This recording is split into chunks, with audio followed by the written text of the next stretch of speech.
வணக்கம் மக்களே, இது உங்கள் ஷைனா டாக்ஸ். லாஸ்ட் எபிசோட்ல நம்ம ஹீரோ இந்த ரேடியேஷனோட தாக்கம் ஏற்பட்ட பகுதியை சுத்தி இருக்க எல்லாத்தையும் சுத்தமா டெஸ்ட்ராய் பண்ணணும்னு சொல்லி ஜெனரல் கிட்ட சொல்லியிருந்தாரு. அதை தொடர்ந்து இந்த எபிசோட்ல அதுக்கான வேலையை செய்ய ஆரம்பிக்கிறாங்க.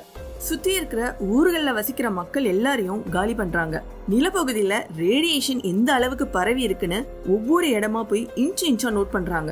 இந்த வேலை இங்க நடந்துட்டு இருக்க அதே சமயத்துல செர்னோபில் எக்ஸ்ப்ளோஷன் ஜோன்ல நம்ம ஹீரோவும் கமாண்டரும் மிலிட்டரி சுப்பீரியர் ஆபீஸரோட டிஸ்கஷன் பண்ணிட்டு இருக்காங்க. இந்த மிலிட்டரி சுப்பீரியர் ஆபீசர் கேக்குறாரு, ஏன் கோர் இன்னும் காத்துல எக்ஸ்ப்ளோட் ஆயிட்டு இருக்கு, அதே இன்னும் க்ளோஸ் பண்ணல? அதுக்கு நம்ம ஹீரோ சொல்றாரு, நாங்க அதுக்கு தான் ட்ரை பண்ணிட்டு இருக்கோம், ஆனா எங்களால அது கிட்ட கூட நெருங்க முடியல. கூரைக்கு மேல வந்த துகள்கள் எல்லாம் கோர்ல இருந்து வந்த கிராஃபைடு, அது அந்த ரியாக்டர் கோர்ல தள்ளி விடுற வரைக்கும் அது பக்கத்துல யாரு போனாலும் அது அவங்களை கொன்னுடும்.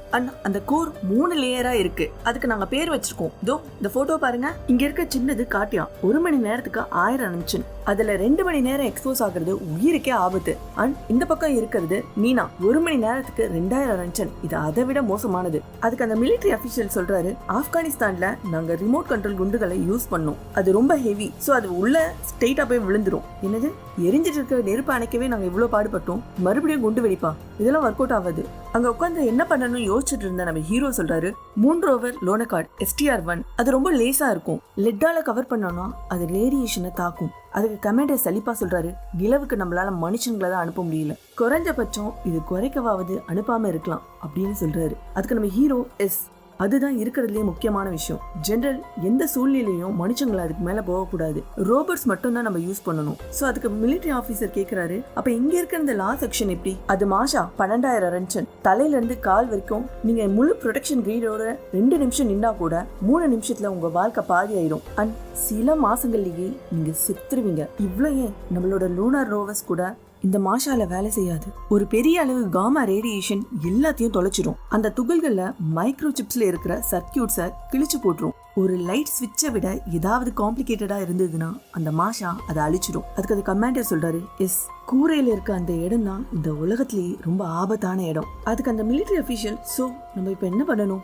அதுக்கு ஹீரோ சொல்றாரு, அதை தான் நான் உங்ககிட்ட கேட்க விரும்புறோம். த சேம் டைம் நம்ம ஹீரோ முன்னமே கேட்டு இருந்த மாதிரி இந்த வேலையை செய்ய ஆளுங்களை வண்டியில கூப்பிட்டு வந்துட்டு இருக்காங்க. மிலிட்டரி ஃபோர்ஸ் பத்தாம நிறைய சிவிலியன் வாலண்டியர்ஸும் கூப்பிட்டு வந்துட்டு இருக்காங்க. இவங்க தங்கறதுக்கு இடம், சாப்பாடு, காசுன்னு சொல்லி இவங்களுக்கு தேவையான எல்லாத்தையும் கொடுத்து இவங்க வேலை செய்ய வைக்கிறாங்க. அதுல பாவல்னு ஒரு சிவிலியன் இங்க வேலை செய்ய வராரு. அவருக்கு கொடுத்த டென்ட்ல 2 சோல்ஜர்ஸ் இருக்காங்க. அவங்க கூட சேர்ந்து இவர் வேலை செய்ய ஆரம்பிக்கிறாரு. அதே சமயத்துல மாஸ்கோல இருக்கிற லொமோனோசோன்ற யூனிவர்சிட்டி லைப்ரரியில நான் சென்ட்ரல் கமிட்டில இருந்து வந்திருக்கேன். நான் இந்த பர்டிகுலர் டாக்குமெண்ட் பத்தி தெரிஞ்சுக்கணும், அதை நான் பார்க்கணும், அதுக்கு எனக்கு பெர்மிஷன் வேணும்னு சொல்லி கேக்குறாங்க. அதுக்கு அங்க வேலை செய்யற லைப்ரரி ஆபீசர் அந்த டாக்குமெண்ட்டை பார்க்கறதுக்கான பெர்மிஷனை கொடுக்குறாரு. அந்த சேம் டைம் இந்த பக்கம் செர்னோபில்ல எல்லா செடிகளும் விவசாய நிலங்களையும் டிஸ்ட்ராய் பண்ற வேலையை செய்யறாங்க. அண்ட் நம்ம ஹீரோவும் அந்த கமாண்டரும் ஹையர் அபிஷியலோட அந்த ரோவரை அனுப்பி ரியாக்டர் கோர்ல அந்த 3 லேயரோட ஃபர்ஸ்ட் 2 லேயரை கேமரா மூலமா மானிட்டர் பண்றாங்க. அண்ட் அந்த ரோவரை கொண்டு டயக்னோஸ் பண்ணும்போது அது பாசிட்டிவா காட்டுது. அதனால எல்லாருமே ஹாப்பி அண்ட் நம்ம ஹீரோவும் செம்ம ஹாப்பி. அதை பார்த்த கமாண்டிங் ஆபீசர், விலாரியோ அது என்ன சிரிப்பா முகத்துல அப்படின்னு சொல்லி கேக்குறாரு. ஏன்னா இந்த சம்பவம் நடந்ததுல இருந்தே அவர் செம்ம டென்ஷனா இருக்காரு, சுத்தமா சிரிக்கவே இல்லை. இப்படி இங்க சந்தோஷமா இவங்க இருக்கிற அதே டைம்ல மாஸ்கோல ஹாஸ்பிட்டல் நம்பர் 6ல நம்ம ஹீரோயின் டயட்லாவை போய் மீட் பண்றாங்க. என்னங்க சார், உங்க நிலைமை கொஞ்சம் பெட்டரா இருக்க போல அப்படின்னு கேட்கும் பொழுது அதே திமிரோட, அதெல்லாம் ஒண்ணும் இல்ல, நீங்க இங்க இருந்து கிளம்பலாம் அப்படின்னு சொல்றாரு. இல்ல, எனக்கு உங்க உதவி வேணும். நீங்க ஆர்டர் கொடுத்ததுமே அகிமோ AZ5 பிரஸ் பண்ணாரு. என்ன ஆர்டரா? நான் இந்த ஆர்டரையும் கொடுக்கல, டாப் 2 சொல்லி தான் அகிமோ அதை பிரஸ் பண்ணான். அந்த முட்டா பசங்க செஞ்ச ஒரு நல்ல விஷயம் அதுதான். ஓ சரி, ஓகே. அவங்க அதை ஷட் டவுன் பண்ணதுக்கு அப்புறமா தான் அந்த ரியாக்டர் வெடிச்சதுன்னு உங்களால உறுதிப்படுத்த முடியுமா? அது வெடிச்சது எனக்கு என்ன தெரியும்? இங்க பாத்தீங்களா, ஸ்டேட் அச்சீவ், இது எனக்கு கிடைச்சதுன்னு சொல்லி ஒரு போட்டோவை நம்ம ஹீரோயின் அவங்க கிட்ட காட்டுறாங்க. 1976ல இது எழுதப்பட்டிருக்கு. தீவிரமான கண்டிஷன்ல RBMK ரியாக்டரோட ஆபரேஷனை பத்தி இதுல இருக்கு. அதுல இது எழுதுறவங்க பேர் அளிக்கப்பட்டிருக்கு. அது மட்டும் இல்லாம 2 பேஜ் வேற ரிமூவ் பண்ணிருக்காங்க. அதுக்கு அந்த டயட்லாக், சோ வாட், கவர்மெண்ட் அதோட சீக்ரெட்டை ப்ரொடெக்ட் பண்ண பாத்துருக்கு, அது தப்புன்னு சொல்றீங்களா? ஆமா, ஒரு தப்பு பண்ணிருக்காங்க அப்படின்னு நம்ம ஹீரோயின் சொல்றாங்க. இவ்ளோ பண்ண அவங்க டேபிள் ஆஃப் கான்டென்ட் அழிக்க மறந்துட்டு இருக்காங்க. அதை ரிமூவ் பண்ணப்பட்ட பேஜ்ல ஒரு பாசிட்டிவ் வாய்ட் கோஎஃபிஷியன்ட் பத்தியும் AZ5 பத்தியும் எழுதிருக்கு. இது உங்களுக்கு உங்களுக்கு ஏதாவது புரியுதா? அதுக்கு டயட்லாம் சரி இதெல்லாம் ஏன் என்கிட்ட கேக்குறீங்க அப்படின்னு கேக்குறாரு. அதுக்கு அந்த ஹீரோயின் சொல்றாங்க, நீங்க அந்த ரியாக்டர்ல ஒர்க் பண்ணதால உங்களுக்கு இதை பத்தி நல்லாவே தெரியும். அதுக்கு அந்த டயட்லாம், ஓ சோ அப்ப இது என்னோட தப்புன்னு சொல்றீங்களா? நான் உங்களை பிளேம் பண்ணல, அங்க என்ன நடந்துச்சுன்னு சொல்லி தெரிஞ்சுக்க வந்திருக்கேன். நீங்க எனக்கு ஹெல்ப் பண்ணீங்கன்னா உங்களுக்கு கிடைக்கிற தண்டனையில இருந்து தப்பிக்க உங்களுக்கு ஒரு வாய்ப்பா இருக்கும். அது எங்க போயிருக்கோன்னு எனக்கு தெரியல. வாய்டுக்கும் AZ5க்கும் என்ன கனெக்ஷன் எனக்கு தெரியல. சோ நீங்க இங்க இருந்து கிளம்பலாம். நீங்க இதை பத்தி பேச ஆர்வமா கூட இல்ல. எதுக்கு இருக்கணும்? சரியான கேள்விகளால உண்மையெல்லாம் கிடைச்சிடும்னு நினைக்கிறீங்களா? ஆக்சுவலி இங்க உண்மைன்னு எதுவுமே இல்ல. என் உயிர் எப்படியோ போக போறது உறுதிதான். அதே சமயத்துல செர்னோபில்ல நம்ம ஹீரோவும் கமாண்டரும் ரோவரை அந்த கோருக்கு மேல அனுப்பி டெஸ்ட் பண்ணாங்க இல்லையா?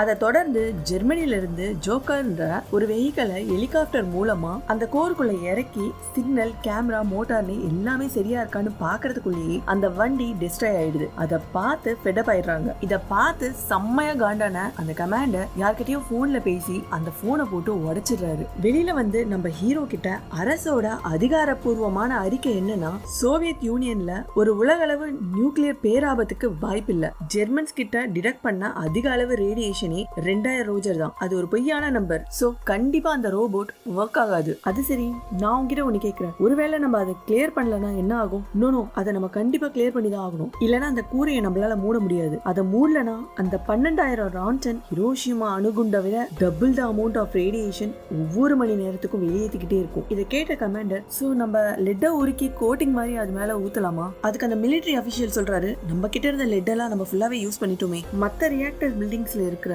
இன்ஸ்ட்ருமெண்ட்ல சுத்தி இருக்கிற லெட்டை சோல்ஜர்ஸ் ஆர்மராக்க பிரிச்சு எடுத்துட்டு இருக்காங்க. நம்ம அதை யூஸ் பண்ணிக்கலாம். அதுக்கு அந்த ஹையர் அபிஷியல், சீரியஸ்லி பட் இது எப்படி பாசிபிள் ஆகும்? ஏன்னா நம்ம மேல ஹெலிகாப்டர் மேல லெட்டை பாயில் பண்றதை பத்தி பேசிட்டு இருக்கோம். அந்த லெட் போரிஸோட வெயிட்டே டன் கணக்குல இருக்கும். ஒருவேளை அந்த ஹோல்ல நம்ம கிராஃபைட்டை ஷூட் பண்ணா நம்ம கிட்ட தான் ஹை காலிபர் புல்லட்ஸ் இருக்கே. அதுக்கு அந்த கமாண்டர், என்ன ஒரு ஓப்பனான நியூக்ளியர் ரியாக்டருக்குள்ள வெடிக்கிற புல்லட் கொண்டு சுட சொல்றியா? திரும்பவும் அந்த கூரையை கொளுத்தணுமா? இப்பதான் இவ்வளவு கஷ்டப்பட்டு எல்லாத்தையும் அணைச்சிருக்கோம். அது எவ்வளவு ஒரு சேலஞ்சிங்கான டாஸ்க் நம்மளுக்கு இருந்தது இல்லையா? நம்ம இப்ப எதை பத்தி பேசிட்டு இருக்கோம்? இதெல்லாம் வேலைக்காகாது. நம்மளுக்கு இன்னொரு ரோபோட் வேணும். அது அந்த ரேடியேஷனோட தாக்கத்தை தாங்கக்கூடியதா இருக்கணும். அதுக்கு அந்த ஹையர் அபிஷியல், அப்படி ஒரு ரோபோட் இல்லவே இல்ல. ஒருவேளை அமெரிக்கன்ஸ் அந்த மாதிரி டெக்னாலஜி எதனா வச்சிருந்தாலும் அவங்க நம்மளுக்கு கொடுப்பாங்கன்னு நீ நினைக்கிறியா? அப்படியே கொடுத்தாலும் சென்ட்ரல் கமிட்டி அதை கேட்பாங்கன்னு நீங்க நினைக்கிறீங்களா? அதை பத்தி தான் நம்ம எல்லாருக்குமே தெரியுமே. சோ நீங்க நினைக்கிற மாதிரி ஒரு ரோபோட் இல்லவே இல்ல. அங்க இருக்கிற நம்ம ஹீரோ என்ன பண்றதுன்னு யோசிச்சுட்டு இருந்தவரு இது கேட்ட உடனே நம்ம பயோ ரோபோட்ஸை யூஸ் பண்ணலாம்னு சொல்றாரு. அது என்ன பயோ ரோபோட்ஸ்னு தெரிஞ்சுக்க நான் நெக்ஸ்ட் எபிசோடோட வரேன். Until then, stay tuned with me. நீங்கள் கேட்டுக்கொண்டிருப்பது உங்கள் சைனா டாக்ஸ்.